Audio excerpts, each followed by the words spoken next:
Hello everyone. My name is Sarah Alford, and welcome to part 2 of Portrait Objects. Collectively, the papers in our session provide insight into the intersection of material culture and biography, a place in which object and subject are interwoven in deliberate yet ambiguous constructions of memory. Here, objects insist that we begin with the ongoing presence of the woman who designed, chose, or wore them so that we may brace ourselves against the fact that both the subject and the moment are gone. I'm very pleased to welcome Dr. Jennifer Salahub to Queen's University. Jennifer is currently the craft historian at the Alberta College of Art and Design. She's living the dream. And she has been working toward the launch of ACAD's MFA in Craft Media, which begins this September. And according to Jennifer, this will also mark the 100th anniversary of craft at the college. Jennifer received a sabbatical this upcoming year and will be celebrating the 100th anniversary by rigorously researching and writing this history at ACAD. Jennifer received her PhD in design history from Royal College in London, and her particular interest is in the role of embroidery in the construction of female identity. Her paper is entitled, "Remember Me When This You See, Piecing Together a Self-Portrait." Please join me in welcoming Dr. Salahub.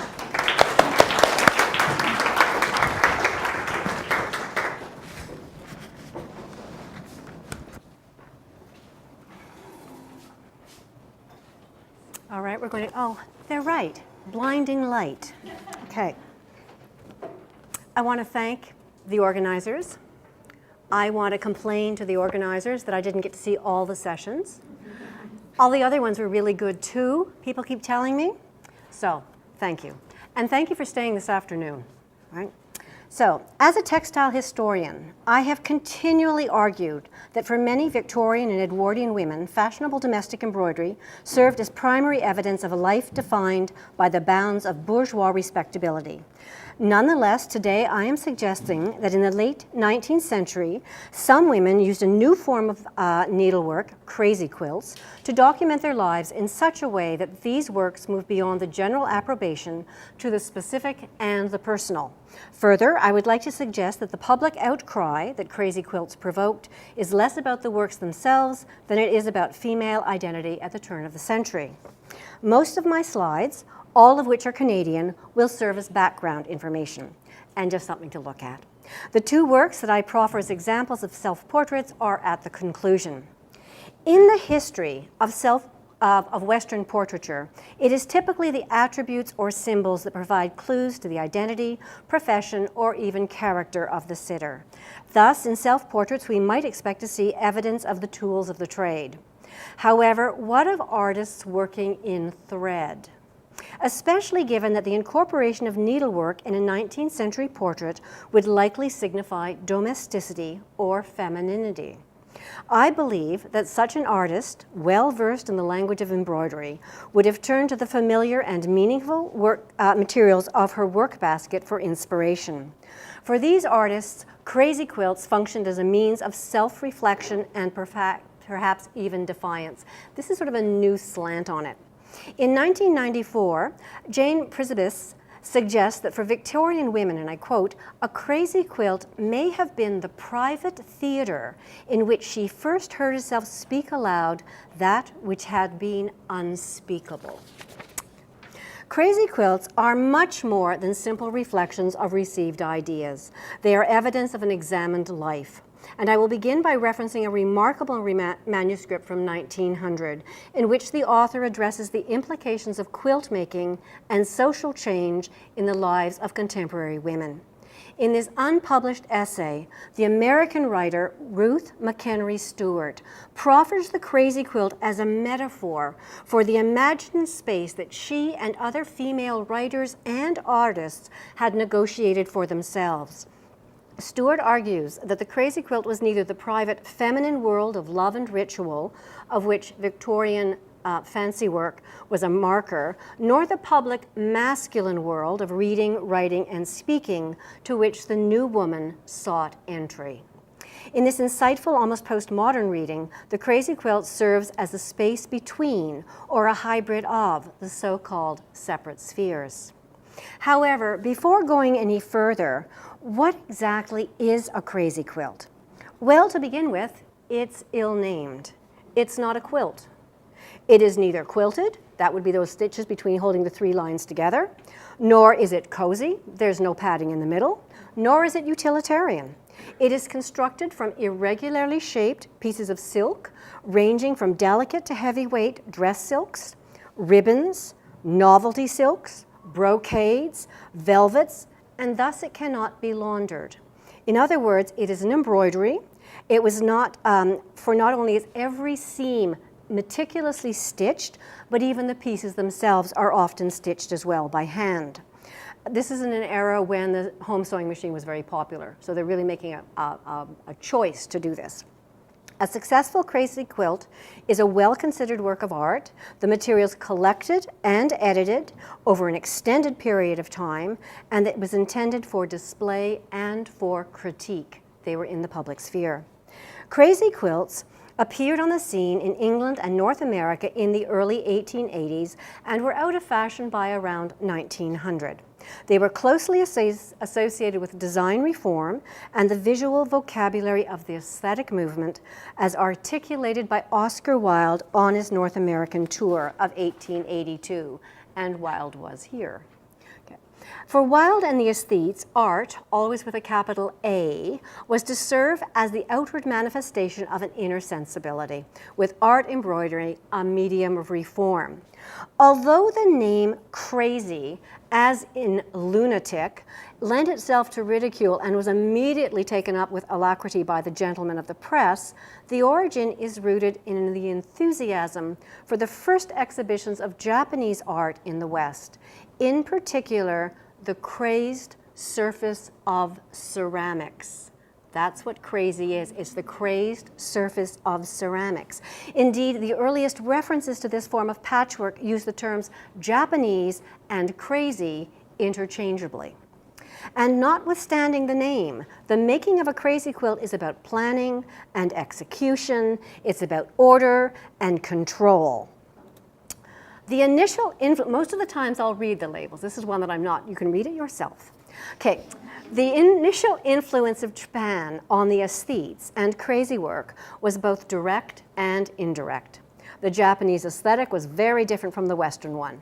Asymmetry preferred to symmetry, broken planes and the separation of planes by strong diagonals, as well as objects occurring across the field of vision. This is all typically Eastern, and they're all formal characteristics of crazy quilts.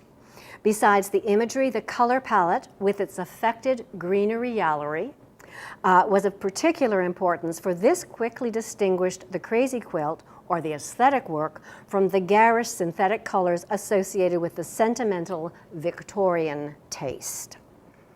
By applying the language of color, pattern, and composition to household decoration, proponents of design reform argued that artistic goods would reach a broader audience and perform an important social function. As a result, the makers of crazy quilts saw themselves as aesthetically aware, socially responsible, and thoroughly modern. Right? By comparison, traditional geometric quilts were viewed as rigid, rural, and old-fashioned, while crazy quilts with their asymmetrical compositions and curated fabrics appealed to the urban woman and spoke of her sophisticated taste and exceptional skills. Okay. Of crazy quilts, one instructional manual enthused in 1884, no species of fancy work yet invented has ever given more scope for the exercise of artistic ability and real originality. Hence, the secret of its wonderful popularity. It is probable that it will exercise its fascination for years to come. Their popularity would indeed fuel a craze, with manufacturers enthusiastically coming on board, paying mere lip service to the aesthetes as they promoted fashionable materials that guaranteed easiness rather than skill. The aesthetes, it's all about skill. Easy, easy, easy. And selling everything from crazy thread to crazy patterns and packages of crazy silk scraps. And as in any popular art form, a hierarchy soon developed. Not all crazy quilts are equal. Okay. What I find fascinating is the contemporary literature. While crazy quilts were widely promoted and even featured in short stories, much of the discussion within the popular press was negative or cautionary at best. Typically, the fashion was a mania, and women were ridiculed as obsessed with the process, obsessed to the point of insanity or hysteria. Now remember, this is the same period that Charlotte Perkins is writing The Yellow Wallpaper. In 1885, we are warned, readers were warned, that the infection has become a regular simoon of female lunacy. And lest you do not know the word simoon, it is a deadly Sahara wind that kills. Right. So, on the one hand, crazy quilts were being lauded for their art, their intricacy, their skill, their time investment. An 1884 article in Harper's suggested an average crazy quilt took 1,500 hours to sew. That does not include accumulating the fabric or laying it out. While on the other hand, these were the very qualities that triggered much of the ridicule. One should keep in mind that many of these barbs appeared first in industrial trade journals and newspapers, and then were reprinted, albeit tongue firmly placed in cheek, in women's magazines. So we have origin myths. From the April 1885 Carpet Trade and Review, the Carpet Trade and Review Journal, we read that crazy patchwork originated in the following manner. A certain titled lady, while learning embroidery in an English seminary, lost her mind, and it became necessary to confine her to a private madhouse. But she still retained her passion for needlework and spent most of her time in uniting pieces of material furnished her from the madhouse scrap bag. Specimens of her work found their way outside of the asylum, and since then, millions of women, apparently sane, have found delight in imitating the handwork of the crazy countess. And if that were not enough to give a lady pause, we may even find a hint of the erotic, or not PC correct, but erotic. One of the ambitions of a young man of fashion nowadays is the possession of a crazy quilt made up of patches contributed by the ladies of his acquaintance. And his social progress may be reckoned by these patches as an Indian warrior's prowess is reckoned by his scalps. Okay, to my mind, the most popular narratives were meant to inspire guilt, suggesting that this form of madness in a young woman would frighten away all suitors, and if it had taken hold of a married woman, it was construed as proof that she was neglecting her domestic duties. My sister has taken to calling this project a project about crazy guilts. Okay. The following poem appears in many forms. I'm only giving you a small section of it. It could have been sung to the Star-Spangled Banner, just so you should know this. Oh, the crazy quilt mania, how long will it rave? How long will fair women be held as its slave? And where is the wife who so vauntingly swore that nothing on earth her affections could smother? She crept from your side at the chiming of 4 and is down in the parlor at work on another. Your breakfasts are spoiled, your dinners half boiled, and your efforts to get a square supper are foiled by the crazy quilt mania that fiendishly raves and to which all the women are absolute slaves. Writing at the end of the 20th century, some historians continue to disparage the time investment, but rather than an indication of domestic indifference, crazy quilts were being read as evidence that Victorian woman was housebound and obsessed with domesticity. In 1991, the feminist Elaine Hedges suggests that in the Victorian era, when middle-class women lost the productive role they had in an earlier agricultural economy, quilts became more and more decorative, more and more examples of conspicuous waste in their use of expensive fabrics. They became an inadvertently ironic sign of a woman as consumer rather than producer, and her confinement to a narrowed and less functional domestic sphere.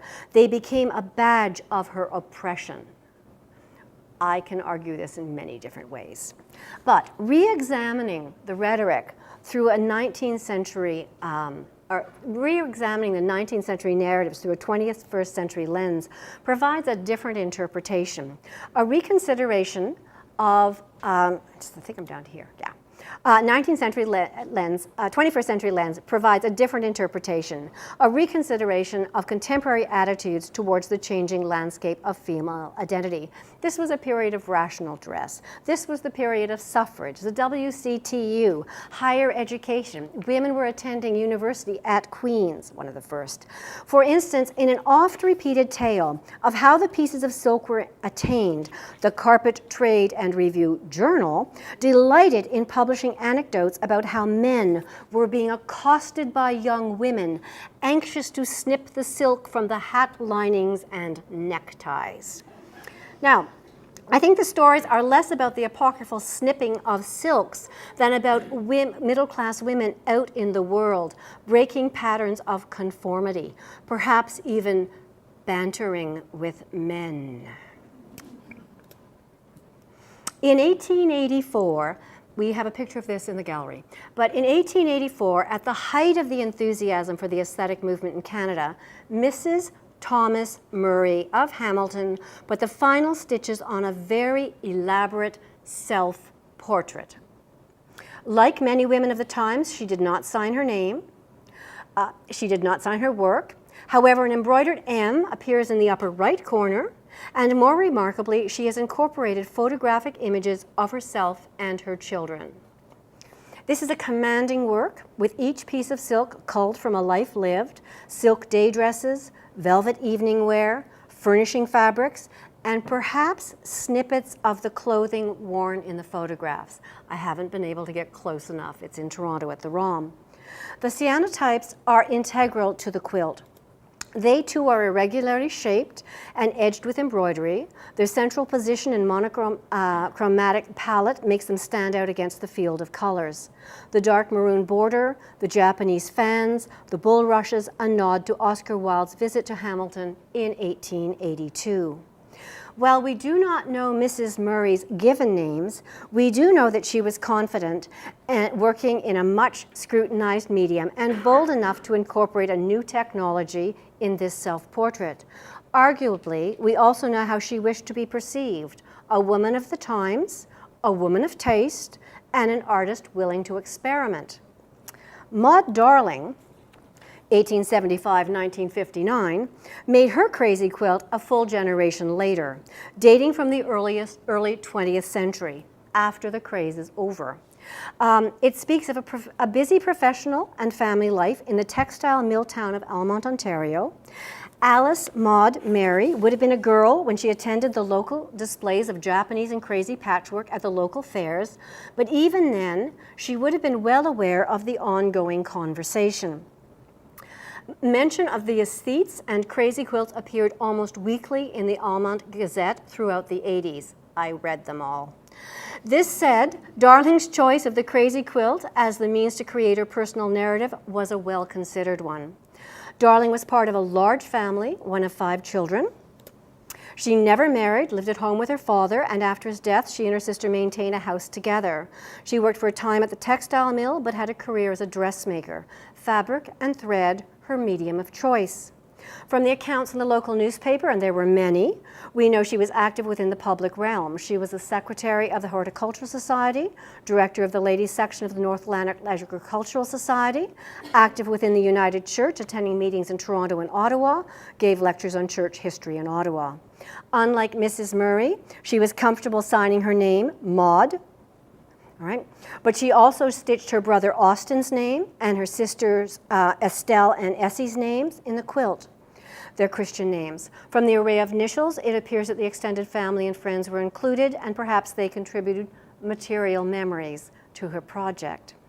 The variety of fabrics, the quality of the hand stitchery speak of her success as a dressmaker, while the embroidered flora and fauna, lilies, pansies, dogs, kittens, and chickens, her other interests. And believe me, I looked up all her interests. The embroidered hat and title of a popular song, The Hat My Father Wore, alludes to the family history. Her maternal grandfather was Irish. The bee might be an indication of her father's avocation as a beekeeper. She was a daughter of the Rebecca Lodge. The 3 rings, the chain, is the a mark of her fellowship and the Order of the Odd Fellows. I saw it in one of the quilts that Peter showed as well, the 3-link chain. I think it was his quilt. By creating a crazy quilt and framing it with embroidered maple leaves, Maud Darling was affirming her place as an independent woman within the Dominion and the new century. And I will conclude by quoting from Stewart's manuscript to her crazy quilt, A Study of Values of 1900. While I sit and gaze upon you, my quilts, you seem to change into a mirror, and straining my eyes, I see myself sitting before you, while over my shoulder hover a cloud of ghosts. Crazy quilts are indeed more than simple reflections of received ideas. They are dynamic, reflexive cultural forms.